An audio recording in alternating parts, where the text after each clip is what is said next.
Hello বন্ধুরা, welcome আমাদের চ্যানেলের পক্ষ থেকে। আজকে আমরা রিং আইডির খুব গুরুত্বপূর্ণ একটা বিষয় নিয়ে আলোচনা করব, আর সেটা হচ্ছে যে কম দামে আমরা যে রিং আইডি যদি কেউ কিনি সেটা আসলে কতটুকু নিরাপদ। অর্থাৎ আপনারা জানেন যে ইতিমধ্যে আমরা একটা ভিডিও দিয়েছিলাম যে রিং আইডির দাম কমেছে। তো এটা নিয়ে আপনারা হয়তো দেখেছেন যে আসলে কোন কারণে দাম কমেছে এবং কিভাবে আমরা কম দামে রিং আইডি নিতে পারি। আপনারা যদি ভিডিওটি না দেখে থাকেন তাহলে অবশ্যই ভিডিওটি দেখে রাখবেন। আমরা ডিসক্রিপশনে আমরা এই লিঙ্কটা দিয়ে দেবো যে কিভাবে আসলে কম দামে কমিউনিটি জবের যে আইডিয়া আছে বা এজেন্টশিপ আছে বা কম দামে যে মেম্বারশিপ আছে এটা কিভাবে কিনবেন।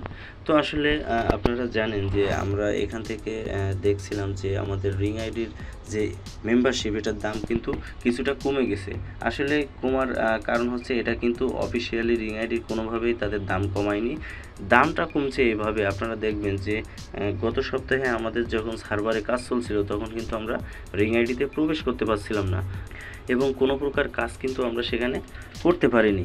ঠিক ওই মুহূর্তে কিছু লোক বা কিছু মেম্বার আপনার অর্ধেক দামে কিন্তু আমাদের এই রিং আইডিটা সেল করে দিচ্ছিল। তারা যে মেম্বারশিপ নিয়েছে এটা কিন্তু অর্ধেক দামে সেল করে দিচ্ছিল। আমি এমনও দেখছি 22,000 টাকার যে রিং আইডি আছে সেটা 10,000 টাকায় সেল করে দিছে। অর্থাৎ তারা ভয় পেয়েছিল, হয়তোবা তারা ভাবছিল যে রিং আইডি বন্ধ হয়ে গেছে, এই কারণে কিন্তু তারা অতি দ্রুত কম দামে লাভের আশায় কিন্তু তারা আইডি বিক্রি করে দিচ্ছিল। তো এই ক্ষেত্রে আসলে সেই আইডিগুলো কেনা কতটুকু নিরাপদ।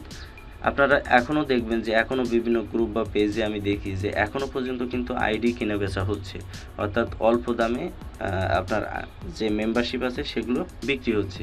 তো আসলে এটা কতটুকু নিরাপদ, এটাই হচ্ছে আজকের আলোচনার বিষয়। তো আপনারা জানেন যে আমরা যখন রিং আইডি খুলি তখন কিন্তু একটা সিম নাম্বার কিন্তু আমরা এখানে ব্যবহার করি এবং এই সিমের মাধ্যমেই কিন্তু এই আইডিটা ভেরিফিকেশান হয় এবং এই সিমের মাধ্যমেই কিন্তু আমরা এখান থেকে পেমেন্টটা নিয়ে থাকি। এখন বিষয় হচ্ছে যে আপনি যদি কারো কাছ থেকে আইডি কিনেন তাহলে সিম নাম্বার আপনি কিভাবে চেঞ্জ করবেন বা সিম নাম্বার চেঞ্জ করা যায় কিনা। তো এই ক্ষেত্রে আমার পরামর্শ হলো রিং আইডি হচ্ছে এমন একটা আইডি যে একটা সিমের বিপরীতে কিন্তু আপনার একটাই আইডি আপনি পাবেন। তো এইভাবে আসলে একজনের কাছ থেকে আইডি নেওয়া আমার মনে হয় না মোটেও এটি যুক্তিসঙ্গত। কারণ আপনি যদি একজনের কাছ থেকে আইডি কিনেন তাহলে আপনাকে তার সিম সহ কিনতে হবে।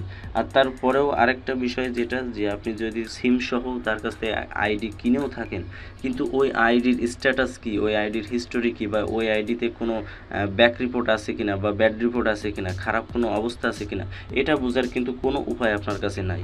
তো এক্ষেত্রে আমার পরামর্শ হলো যে আপনারা সামান্য টাকা লাভের আশায় কেউই পুরাতন আইডি অথবা যে কম দামের আইডিগুলো আছে এগুলা কিনবেন না, কারণ এগুলা কিনলে আপনারা সমস্যায় পড়তে পারেন।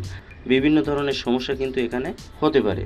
তো এক্ষেত্রে আমার পরামর্শ হলো আপনারা যদি কেউ এখানে নিউ মেম্বারশিপ নিতে চান তাহলে আপনারা এজেন্টের মাধ্যমে মেম্বারশিপ নেবেন। হয়তোবা আপনার কিছু টাকা বেশি লাগবে কিন্তু সেক্ষেত্রে আপনার আইডিটা কিন্তু সিকিউর হবে এবং আপনার আইডিটা নিরাপদ হবে। তো এক্ষেত্রে আমি বলবো যে আপনারা অল্প টাকার লাভের আশায় কিন্তু আপনারা ভুলেও আসলে পুরাতন আইডিগুলো কিনবেন না। আপনারা কিছু টাকা বেশি দিয়ে নতুনভাবে আইডি কিনেন, আশা করি কোনো ধরনের সমস্যা আপনাদের এখানে হবে না। তো এটাই ছিল আসলে আজকে আলোচনার বিষয় যে পুরাতন আইডি নেওয়া আসলে কতটুকু ঠিক হবে। তো আমি আশা করি যে আমি আপনাদেরকে বোঝাতে পারছি। তারপরেও যদি কোনো প্রশ্ন থাকে অবশ্যই আমাদের ভিডিওর কমেন্টসের মাধ্যমে জানাবেন, আমরা চেষ্টা করব সেগুলোর উত্তর দেওয়া। তো ধন্যবাদ সকলকে। ভিডিওটি যদি ভালো লাগে অবশ্যই লাইক করবেন, শেয়ার করবেন এবং আমাদের চ্যানেলটি সাবস্ক্রাইব করতে ভুলবেন না। ধন্যবাদ।